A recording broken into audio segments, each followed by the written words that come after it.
Ok, bienvenue dans cette nouvelle vidéo où je vais te parler ce matin de cette manière pour toi à pouvoir exploser les compteurs et faire en sorte que ça tienne la route dans le temps.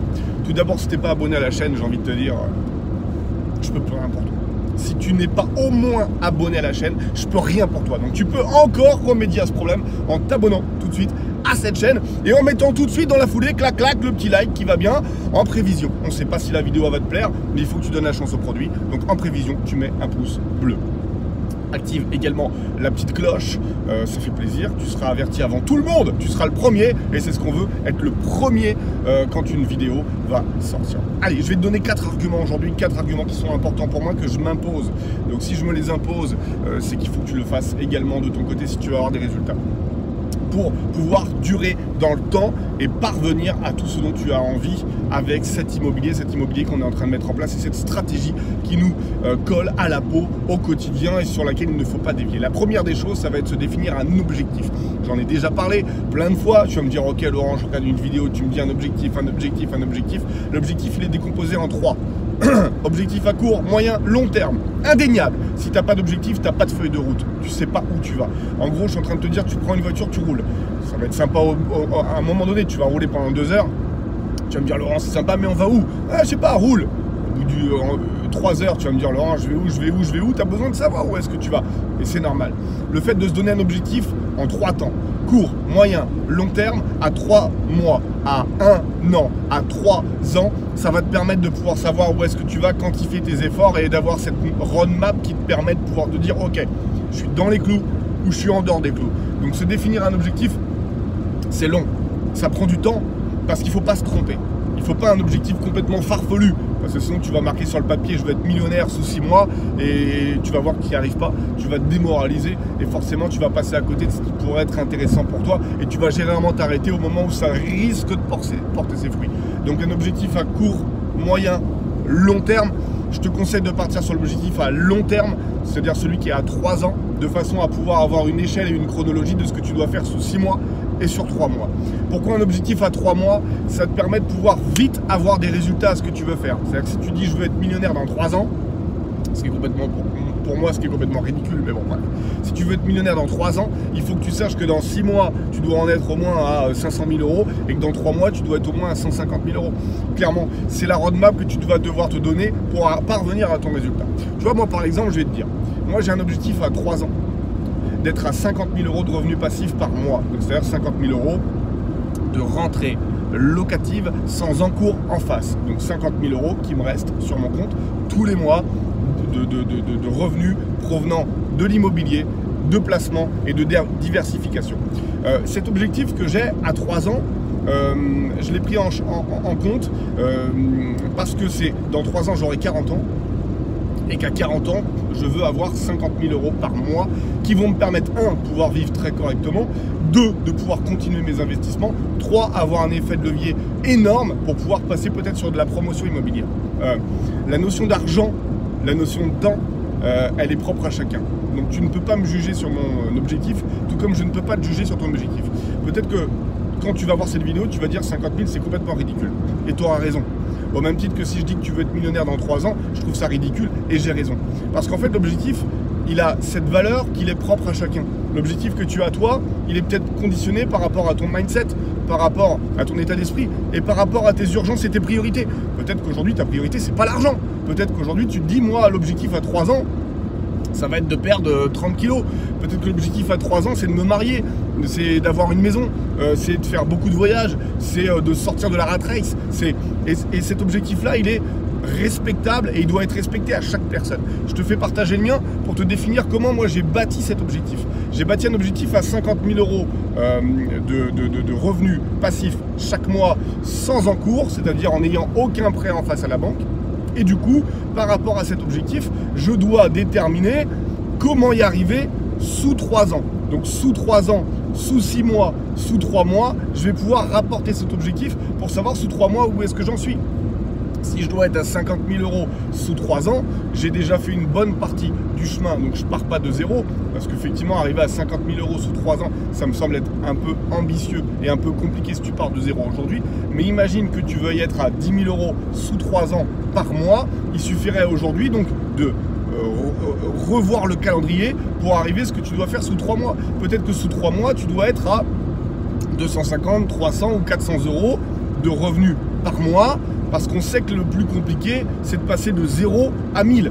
Hein. Le passer de 0 à 1000, c'est comme aller sur la Lune, alors que de passer de 40 à 50 000, c'est un investissement supplémentaire. Parce que quand tu as 40 000 euros de rentrée par mois et que tu n'as rien en face, c'est un effet de levier qui est énorme. Tu vas à la banque, au bout de 3 mois, tu as 240 000 euros sur un compte que tu as ouvert 3 mois auparavant. Tu vas pouvoir sortir 2 millions ou 2,5 millions en termes d'investissement. Ne serait-ce qu'avec tes 240 000 euros qui vont te permettre de faire un effet de levier énorme. Donc, passer de 40 000 à 50 000 ou passer de 49 000 à 50 000, c'est de la paille par rapport à passer de 0 à 1000. Le plus compliqué, c'est vraiment le démarrage. Donc, clairement, définis-toi un objectif sur 3 ans, mais prends du temps à le définir. Il s'agit de faire des calculs. Il ne s'agit pas de se dire, ouais, ça me semble bien, je trouve que c'est pas mal. Moi, ce que je propose dans la formation IMOCA, je vais te mettre un lien juste en dessous, tu n'auras plus qu'à cliquer, dans le module numéro 2. Il y a 15 modules dans la formation. Dans le module numéro 2, je te propose de calculer déjà ta liberté financière. À combien tu estimes ta liberté. Dedans, il va falloir que tu mettes ton loyer ou ton prêt bancaire pour ta résidence. Il va falloir que tu mettes ton crédit voiture si tu as encore un crédit, ton assurance, ton gasoil, ta mutuelle, ton budget fringues, ton budget vacances, ton budget plaisir, le budget que tu considères pour tes enfants, etc., etc., etc., etc.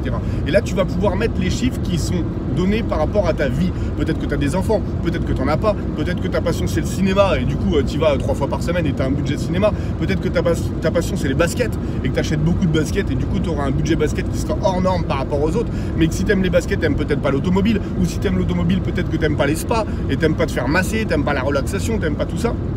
Donc déjà dans le module numéro 2, on calcule quel est le montant qu'il te faut chaque mois pour pouvoir être libre financièrement. Généralement, les gens, quand on leur demande combien ils veulent pour se sentir bien, ils te répondent, moi honnêtement avec 5 000 euros par mois, je pense que je suis bien. Mais quand tu fais des calculs, tu te rends compte qu'avec 1 800 ou 2 000 euros par mois, déjà, si tu as ça qui arrive en face, tu es déjà capable de vivre. Parce que oui, on peut vivre avec 1 800, 2 000 euros. Alors on part pas on part pas 4 fois par mois en vacances, on réserve pas des hôtels 5 étoiles tous les mois, mais on vit déjà très clairement. Donc l'idée, c'est déjà de pouvoir quantifier quel est le montant qui va te permettre de pouvoir vivre sans travailler et de faire venir l'argent à toi plutôt que d'aller le chercher. Ça, c'est la première étape. Une fois que tu as déterminé ça, tu as ce montant-là. Et tu vas pouvoir faire une projection par rapport à ce que tu veux. Si j'ai besoin de 1 800 euros par mois avec ce que j'ai aujourd'hui, comment je vis, quelle est la vie que je veux vivre, vers quel objectif je tends. Par rapport à ce que je tends, je vais pouvoir avoir un montant. Et ce montant, ça va être déjà une première ligne de conduite qui va te permettre de pouvoir définir ton objectif. Tu vois, on commence à y arriver, on commence à avoir des chiffres. Mais je veux dire, poser un objectif, c'est pas uniquement un objectif en se disant, allez, je vais mettre 10 000. Je vais mettre 10 000 parce que je me rends compte qu'aujourd'hui je gagne 1 500 euros par mois et que si je mets 10 000, bah, ça va être vraiment une belle vie pour moi. C'est pas comme ça que ça se calcule. Et une fois que tu as trouvé ton chiffre, une fois que tu as trouvé le montant de l'objectif, en face, on va pouvoir y mettre un comportement et des investissements à avoir. Imagine que tu as mis 5 000 euros pour un objectif à moyen long terme. Donc moyen long terme, on est sur du 1 an, 1 an et demi. Si tu es à 5 000 euros à 1 an et demi, il va falloir carburer sévère. Il va falloir carburer sévère parce que pour avoir 5 000 euros de rentrée et de cash sans avoir de crédit bancaire en face, c'est-à-dire une fois que tu as payé ton crédit bancaire, il va falloir que tu fasses au moins 10 opérations à 500 euros de cash flow ou alors 5 opérations à 1 000 euros de cash flow. Quand on sait qu'on arrive à faire une opération en 6 mois, s'il te faut 5 opérations à 1 000 euros de cash flow, il va falloir que déjà que tu gagnes un petit peu de rond. Il va falloir que déjà que tu aies un effet de levier qui soit suffisant. Donc il faut que tu sois en corrélation avec tes revenus d'aujourd'hui. Et je te l'ai dit encore une fois, c'est très compliqué de passer de 0 à 1000 et c'est très facile de passer de 49 à 50. Clairement, la vie elle est mal faite, mais elle est comme ça. Premier objectif donc, on va définir le premier tips, on va définir l'objectif à court, moyen, long terme. Une fois que tu as défini ton objectif, tu as tout écrit, tu as bien compris ce que je viens de te dire. On va ensuite commencer à travailler nos investissements et on va tout poser. C'est-à-dire qu'on va tout écrire. Il ne s'agit pas de se dire j'ai un objectif, je l'ai déterminé. Aujourd'hui j'ai besoin de 1008, j'ai un objectif à 5000. Ok, pour ça qu'est-ce qu'il me faut? Il me faut 10 investissements à 500. Ok, je commence pour mon premier investissement. Une fois que tu fais ton premier investissement et qu'il sort et tu fais bien tes 500 € de cash flow, tu vas noter tous les mois tout le cash flow, donc tout est rentré, tout est sorti, de façon à pouvoir poser et avoir une chronologie pour voir où est-ce que tu en es dans ton objectif, comment tu avances. Ça ne sert à rien d'avoir une roadmap et de dire je fais un Paris-Bordeaux si tu as tout préparé, mais au moment où tu prends la voiture, tu ne prends plus la roadmap et que tu pars et tu dis bah, je verrai bien où est-ce que je vais. Ça n'a aucune valeur. Il faut que tu puisses quantifier l'effort, il faut que tu puisses suivre un petit peu comme si tu avais un petit point sur Google Maps et tu voyais comment tu te déplaçais. Il faut que tu puisses te voir où tu en es. Ça va te permettre de voir si tu es dans les clous, si tu es dans l'objectif ou c'est complètement à côté. Donc si au démarrage, tu t'es planté dans l'objectif, forcément que tu vas te planter sur la réalisation de l'objectif. Il est important de bien réaliser ton objectif car il est important de bien suivre ton objectif. Le fait de le suivre, ça va permettre de pouvoir réétalonner ou remettre en place si toutefois tu étais en dehors des clous. On a dit qu'on voulait 5000 € par mois, on se rend compte qu'au bout de 6 mois, on est à 200 € de cash flow, on est complètement à côté. Ça veut dire deux choses, soit il faut revoir l'objectif à la baisse, ou alors soit il faut revoir la stratégie à la hausse. Mais il faut toujours que tu puisses être sur ton objectif. Si tu n'es pas dessus, pose-toi 1000 questions pour pouvoir le résoudre. Parce que si tu es à côté, et si tu es complètement en dessous ou complètement au-dessus, tu vas te démotiver. Complètement en dessous parce que tu vas te rendre compte qu'effectivement c'est imprenable et que tu es en train de travailler et tu pédales dans la semoule. Complètement au-dessus, ça veut dire que l'objectif il n'était pas du tout quantifié, c'était pas du tout le bon, tu étais complètement à côté. Donc il va falloir que tu le revoies à la hausse pour enfin te tirer vers le haut. Parce que être au-dessus d'un objectif, c'est comme avoir fait l'objectif, c'est qu'à un moment donné, quand tu as fait le challenge, quand tu es arrivé au bout, t'avances plus, c'est terminé, tu es arrivé au bout. Tu as vu une course de 5 km, tu as passé la ligne d'arrivée, tu t'arrêtes de courir, c'est normal. Si tu avais mis la barre à 7 km, de 5 à 7, tu aurais continué à courir.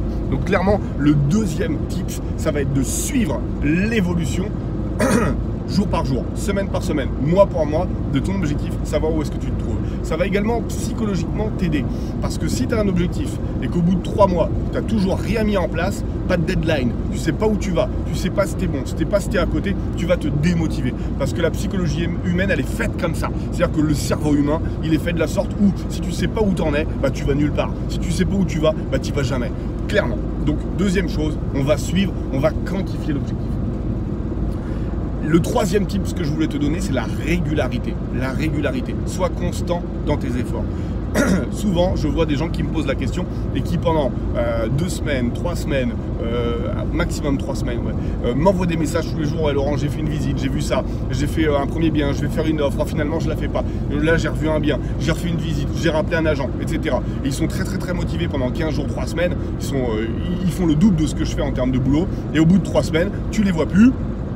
Ils sont partis dans les investissements boursiers, ils sont partis dans l'achat d'une RP, ils sont partis dans de la crypto-monnaie, ils sont partis dans l'achat de bouteilles de vin, ils sont partis dans l'achat d'or, ils sont partis ailleurs. Et ils vont être très motivés ailleurs pendant encore 15 jours, 3 semaines. La régularité, fais-en dans ces cas-là un peu moins pour ne pas te décourager, mais par contre fais-le souvent et tout le temps. Le maître mot dans l'investissement, c'est d'être régulier. Clairement, il y a de l'inertie dans l'immobilier. Si tu veux acheter en janvier, tu seras propriétaire en juin. Si tout se passe bien. Donc, sois constant, sois régulier et tu pourras mesurer tes efforts au prorata de ce que tu as fait. Un dernier tip que je voulais te donner et que je veux te donner, c'est l'optimisation. C'est-à-dire que l'argument numéro 2 qui est de dire je vais quantifier jour après jour, semaine après semaine et mois après mois où est-ce que j'en suis dans mon objectif, derrière ça va te permettre de pouvoir optimiser. Tu vois, c'est pas pour rien qu'on définit un objectif, qu'on suit la trame et que derrière on l'optimise parce que si tu avais un objectif à 5000 € et que tu te rends compte que tu es sur une base, une projection à 5200, fais en sorte d'optimiser ton placement pour arriver largement au-dessus de l'objectif au cas où s'il se passe quelque chose que tu puisses bien être à 5000 €. Si tu veux des vrais chiffres, je t'ai mis un lien juste en bas dans la formation Immo Cash Pro, on parle de vrais chiffres au module numéro 2 qui te permettent de pouvoir quantifier cette liberté financière et d'avoir un objectif qui te permette de porter tout ça vers le haut. Allez, si je dois résumer, je me définis un objectif à long terme, à moyen terme, à court terme, notion d'argent, notion de temps, n'écoute personne. n'écoute personne. Si tu regardes sur Instagram, sur YouTube, sur Snapchat, sur Facebook, tu as les meilleures rentabilités, tu as les meilleurs taux, tu as tous les meilleurs qui y sont, qui font les captures d'écran. Regarde pas ça, on s'en fout. Ce qui nous intéresse, c'est toi, c'est ton rythme, c'est la façon à laquelle tu avances. On ne fait pas de compétition dans le business. Et je le dis souvent à tout le temps et à tous les participants de la formation IMOCash, prenez le temps d'aller vite. Ça ne sert à rien de vouloir partir comme un bourrin. Ce qui compte, c'est la régularité. Si tu veux faire un 100 mètres et que tu pars comme un fou et que tu arrives en sprint, c'est le but de la course, tu as gagné. Par contre, si tu pars aussi vite sur un 100 mètres que sur un marathon, je peux te dire que tu vas être très très fort sur les 100 premiers mètres et après tout le monde va te huer et tout le monde va dire t'es même pas arrivé au premier ravitaillement, gamin, dégage, t'as rien à faire dans le game. C'est exactement la même chose. C'est qu'il va falloir vraiment que tu puisses être régulier et tu penses qu'à toi. Dans les affaires, dans le business, personne n'avance au même rythme. J'ai fait des études qui, à la fin des études, font que je suis parti comme un fou. Je suis parti comme un dingue, tu vois. Et les gars qui étaient dans ma classe, ils se sont dit, waouh, Laurent, ce mec-là, il va aller super loin dans la vie, tu vois, parce qu'il est parti comme un ouf. J'ai commencé à investir. J'étais encore en études, tu vois. J'avais 19 ans, j'étais en études, j'ai acheté un premier bien. Et je me suis cassé la gueule, je crois que c'était 5 ou 6 ans plus tard.